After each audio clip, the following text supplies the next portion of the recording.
A partir de agora, no programa Maranata, você ouve a Hora da Palavra.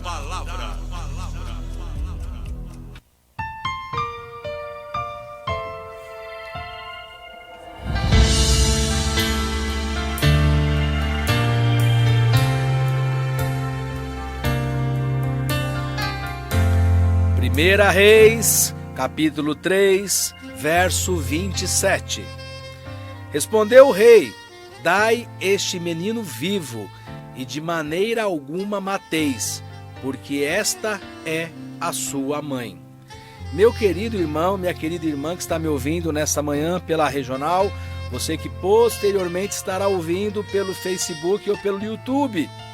Aqui nós temos uma palavra que eu só fiz a menção de um versículo porque a leitura seria muito extensa, mas eu vou contextualizar para que você possa tomar ciência do que nós estamos falando.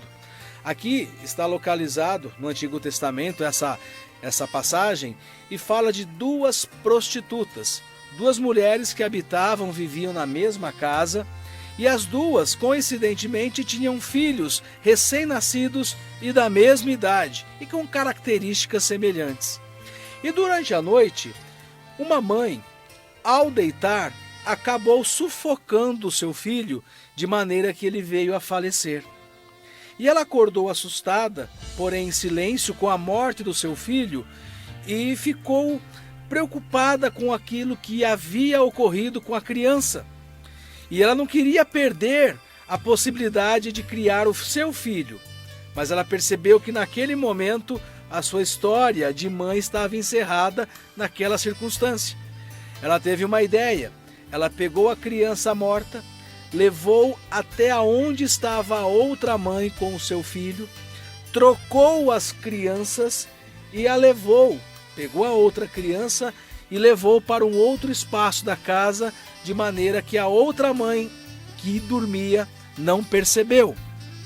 Na manhã, quando a mãe acordou e notou que a criança a seu lado, ao ser amamentada, estava morta, ela ficou muito triste. Ela ficou muito preocupada com o fato ocorrido, porque ela percebeu que o seu filho, ou melhor, a criança a qual estava ao seu lado, havia falecido.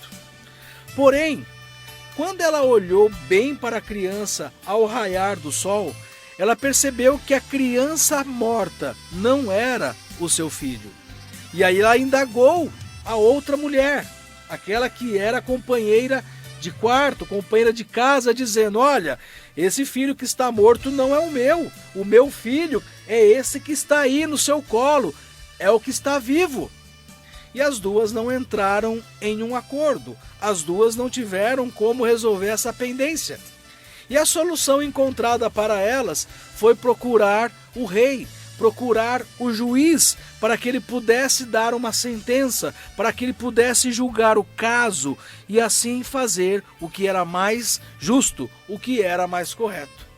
Quando as duas mulheres apresentaram-se diante do rei, o rei olhou para a circunstância, olhou para a situação e deu uma sentença. Falou assim: olha, se essa criança é uma disputa entre vocês duas, o que eu tenho a fazer é pegar uma espada e dividi-la ao meio. Aí eu darei metade para uma e a metade para a outra. Ao ouvir essa sentença, a mãe verdadeira, a mãe genuína, disse: não, desta maneira eu não quero. Se é para que o Senhor vá cortar a criança ao meio, eu prefiro que o Senhor possa entregá-la a essa outra mulher. O Senhor pode pegar a criança e dar a essa mulher, porque não é dessa forma que eu quero encontrar essa solução. Ao ouvir o posicionamento dessa mulher, o rei concluiu que essa mãe era a legítima, essa era a verdadeira, porque a outra dizia: é isso mesmo, vamos cortá-la ao meio, vamos dividir essa criança. O rei, entendendo o coração virtuoso, um coração complacente e um coração de renúncia da mãe, entregou a criança à mãe a qual era de direito.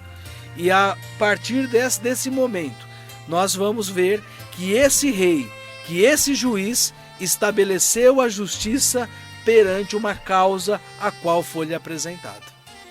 Você que está me ouvindo, com certeza já deve ter ouvido essa história, já deve ter ouvido em outro momento da sua vida esse enredo. Mas eu gostaria de fazer algumas análises, algumas conjecturas acerca desse fato. Em primeiro lugar, as duas mulheres, elas estavam na mesma condição. Eram mulheres rejeitadas pela sociedade e também rejeitadas pela família, pois elas eram, como diz a palavra, prostitutas. Então elas não tinham marido, não tinham família e muito menos a quem recorrer. A única esperança que havia para essas mulheres eram os filhos, porque foi a única coisa que restou da condição de vida delas. Porém, quando uma delas percebeu que a única esperança que ela tinha havia morrido, ela não pestanejou, ela não duvidou que poderia mudar essa realidade, mesmo que de uma forma suja, mesmo de uma forma corrupta, mesmo de uma forma enganadora. E ela tentou fazer esse intento. Porém, o seu projeto, a sua ação, não foi bem estabelecida, porque quando as duas se apresentaram perante ao rei, as duas tiveram um veredito justo, porque esse juiz era justo. Mas ficou muito claro que a mãe a qual tivera o seu filho morto, ela era uma pessoa extremamente egoísta, porque na visão dela, não importava que o rei pudesse dividir a criança e matasse essa criança. O importante é que a outra também não tivesse a alegria, o prazer de ter uma criança ao seu colo. Talvez ela pensasse assim: já que eu não posso ter o meu filho vivo, que ela também não tenha. Porém, essa outra mulher, ela mostrou que mesmo na adversidade, ela mostrou uma condição de nobreza, porque ela abriu mão do seu próprio filho, renunciou ao seu próprio filho para que ele não fosse morto. Ela aceitou que a outra que ficasse com a criança, mas que ficasse na condição de um ser vivo, não de um ser dividido e morto. O que nós podemos entender é que até mesmo nas piores condições, nas piores provações, o ser humano tem a condição, tem possibilidade de revelar um caráter de nobreza. Aquela outra mulher, pelo contrário, ela revelou um caráter de egoísmo e de inveja. Se não tem para mim, que não tenha para ninguém. Então, observando essa mensagem, nós podemos notar o caráter de Deus aqui representado por esse juiz. Porque esse juiz estabeleceu o que era reto, o que era certo, o que era verdadeiro. Esse juiz realmente fez prevalecer a justiça. E desta forma, o Senhor Jesus, o nosso Deus Todo-Poderoso, também o fará para conosco. Porque essas mulheres, segundo a visão do mundo, já estavam condenadas, já estavam mortas socialmente, porque eram prostitutas. Mas o rei julgou, mesmo na condição delas, perante a sociedade, julgou com equidade e fez prevalecer o que era reto aos olhos da circunstância. Quando nós olhamos para o nosso Deus Redentor e Salvador, Ele terá o mesmo olhar para conosco.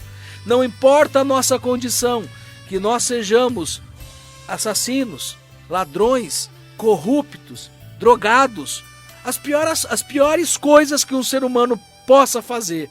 Mas quando nós temos a humildade de apresentar ao Senhor com as nossas mãos e não negligenciar as nossas atitudes, as nossas falhas, e apresentarmos diante de Deus como justo juiz que Ele é, Ele fará justiça sobre a nossa vida.